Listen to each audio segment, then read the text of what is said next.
جھوٹ صرف انسان کا یقین توڑتا ہے، لیکن پرومس انسان کے اندر امید پیدا کرتا ہے، بھروسہ پیدا کرتا ہے، پورا اعتماد انسان کو دل میں آتا ہے کہ جس شخص نے مجھے پرومس کیا وہی پرومس نہیں توڑے گا۔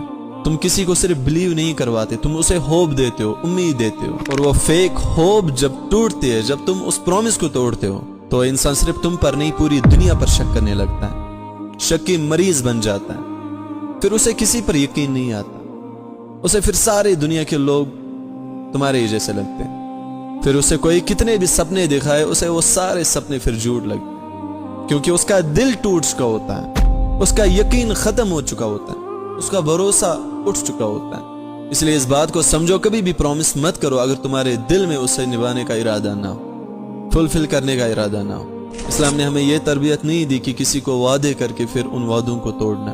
اسلام ہمیں سکھاتا ہے وعدوں کا پابند رہنا، اور جو پابند نہ رہے، جو ان وعدوں کو، ان پرومس کو نہ نبھائے، وہ تو منافق ہے، یہ تو منافق کی علامت ہے۔ اللہ کے نبی صلی اللہ علیہ وسلم فرماتے ہیں آیت المنافق ثلاث، there are 3 signs of a hypocrite۔ منافق کی 3 علامتیں ہیں۔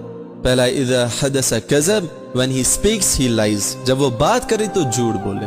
دوسرا وَإِذَا وَعَدَ أَخْلَفَ، جب وہ وعدہ کرے when he promises he breaks the promise۔ Last میں ہے when he is interested he betrays the trust۔ سوچو میرے بھائی اور بہنوں، وعدہ خلافی کرنا ایک منافق کی علامت، اور منافق کے لیے اللہ قرآن میں فرماتا ہے ان المنافقین فی الدرک الاسفل من النار، بے شک منافق لوگ جہنم کے سب سے لوسٹ درجے میں ہوں گے، سب سے نیچے درجے میں ہوں گے۔ وَلَن تَجِدَ لَهُمْ نَصِيرًا، اور ان کے لیے کوئی مددگار نہیں ہوگا، کوئی ان کا ہیلپر نہیں ہوگا، کوئی انہیں ہیلپ نہیں کرے گا۔ اس کا مطلب کہ اللہ کے نزدیک منافقت سب سے بڑی خیانت ہے۔